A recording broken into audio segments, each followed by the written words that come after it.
سلام همراه من، امیدوارم که حالت خوب باشه هر کجا که هستی. لبت خندون باشه و دلت خوش. اینجا کانال رازه و من فراز هستم، خوشحال و خرسند از اینکه یه بار دیگه فرصت اینو دارم که بیام و چند دقیقه رو باهات همسفر باشم. خدا این شهامت رو بهم داده که بیام این میکروفون رو روشن کنم و پیامی رو که روزانه دریافتش میکردم و با تو به اشتراک بذارم. اینو بگم قبلش که خیلی از مواقع ترس روبرو شدن با یه واقعیت از درد خود اون واقعیت خیلی بیشتره. چجوری؟ یک اتفاقی قراره تو آینده نزدیک رخ بده، یک قرار کاری داری، یک خرید و فروشی داری، یک مهاجرتی داری، یک قراری، هرچی قراره واسط رخ بده و انقدر بهش فکر میکنی. حالا مهم نیست فکر کردنه، به ذهنت این اجازه رو میدی که بیاد بدترین سناریوهای ممکن و منفی رو براش ببافه. اونجوری میشه، اون به اون اینو میگه، اونجوری میشه، کار خراب میشه، همه چی به هم میخوره و این ذهنه هی شاخ و برگ میده و میری با خود مشکل مواجه میشی. علیرغم اینکه شاید تمام اون اتفاقات بدن بیفته ولی میبینی خیلی عجیب غریب نبوده، سهمگین نبوده و تو توانایی اداره و مدیریت اون بحران رو داری. موضوع و ایراد کار کجاست؟ اینه که ترسه اجازه انجام بقیه امور زندگی رو نمیده، یعنی قفل میشی، بازدارنده است ترسه. خیلی مواقع این دعا رو کردم، خدایا کمکمون کن که اون کارهایی که توانایی انجامشو نداریم به هر دلیلی خللی در انجام کارهایی که تواناییشو داریم ایجاد نکنه. و این خیلی مهمه که میبینی یک موضوعی خیلی پیش پا افتاده، چند ساعت ذهنتو درگیر میکنه، به خودت میای میبینی که اصلا روز نتونستی ازش استفاده کنی، نتونستی تو لحظه زندگی کنی. و این شد که فقط خواستم اینو بگم که یه دعایی کرده باشم، خدایا به ما قدرت و شهامت مواجه شدن با واقعیت‌های خودمون رو بده.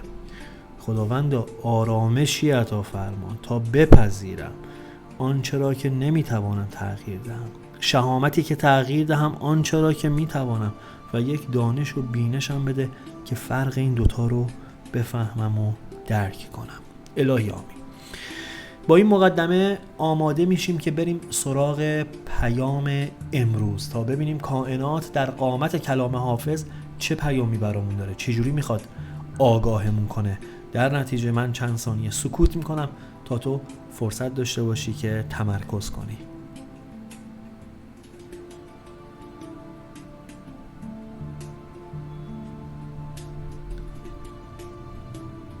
خب اگر آماده ای بریم سراغ پیام امروز.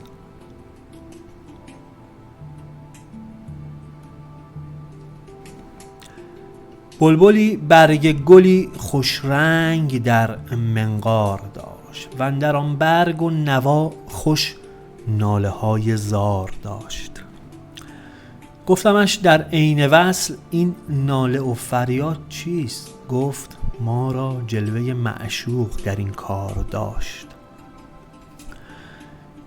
یار اگر ننشست با ما نیست جای اعتراض، پادشاهی کامران بود از گدایی عار داشت. در نمیگیرد نیاز و ناز ما با حسن دوست، خرمان که از نازنینان بخت برخوردار داشت. خیز تا بر کلک آن نقاش جان افشان کنیم که این همه نقش عجب در گردش پرگار داشت. گر مرید راه عشقی فکر بدنامی مکن، شیخ صنعان خرقه رهن خانه خمار داشت. وقت آن شیرین قلندر خوش که در اطوار سیر، ذکر تسبیح ملک در حلقه زنار داشت.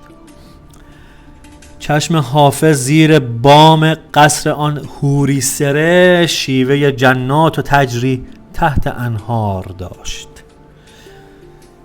خب بریم با هم سراغ تعبیر و تفسیر این غزل از لسان و غیب حافظ شیرازی، ببینیم چی دستگیرمون میشه؟ غزل 77 حافظ میگه این فکر که این روزها نتونی به مقصود خودت برسی، نتونی به هدف خودت برسی و توی این راه شکست بخوری، تو رو به شدت آزرده خاطر کرده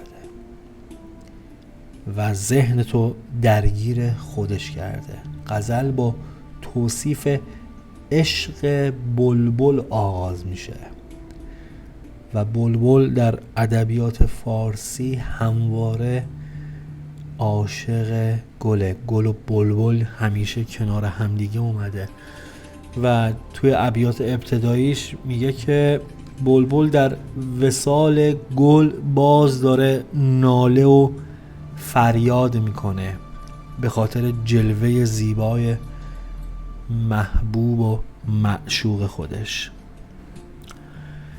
بلبلی برگ گلی خوش رنگ در منقار داشت و اندر آن برگ و نوای خوش ناله های زار داشت.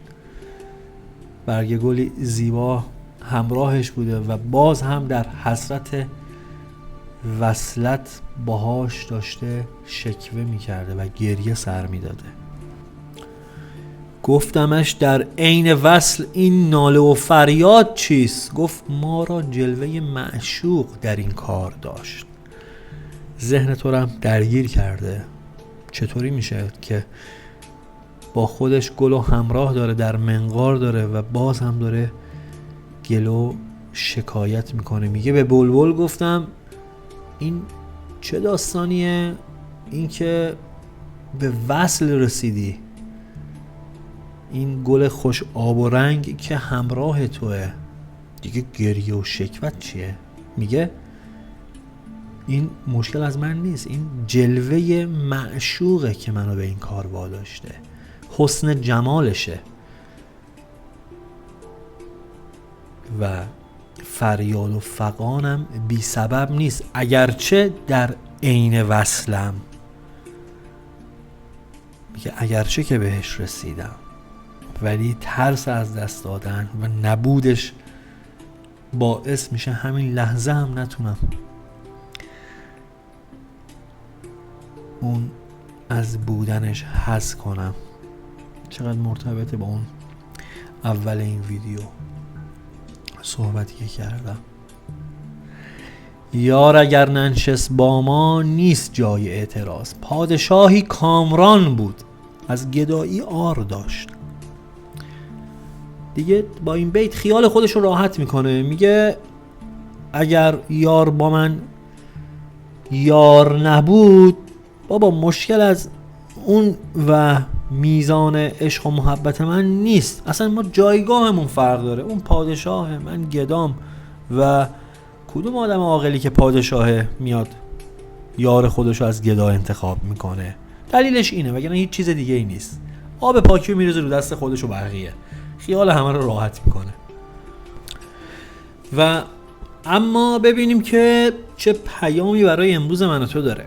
میگه با این که به وصال یار رسیدی و شاهد موفقیت و عشق و در آغوش گرفتی، بازم بیتابی. احساس میکنی که هنوز یه جای کار میلنگه، یه چیزی کم داری، یه گم شده ای داری و از فکر این که پیروز نشی و در راه رسیدن به مقصودت شکست بخوری همش در رنج و عذابی. اگر قرار بر این باشه که بدون سختی و به راحتی به مراد دلت برسی، که نتیجه کار برات لذت بخش نیست. یعنی بدون که برای هر موفقیتی یک سری مشکلات و مصائب هست و باید پذیرفت این موضوع. یعنی پیام میخواد بهت بگه که خیلی از مواقع خیلی از مشکلات و دغدغه‌های ذهنی طبیعیه، این که ما بهش میپردازیم، ولی نباید بیشتر از حد باشه. باید اینو بدونی که توی هر کاری سختی و شکست هم وجود داره. پس به خدا توکل کن و دست از فکر و خیال اضافه بردار، اگرچه که گفتنش ساده است و انجام دادنش خیلی سخته، ولی تکرار و تمرین کن که این اتفاق ممکن بشه برات.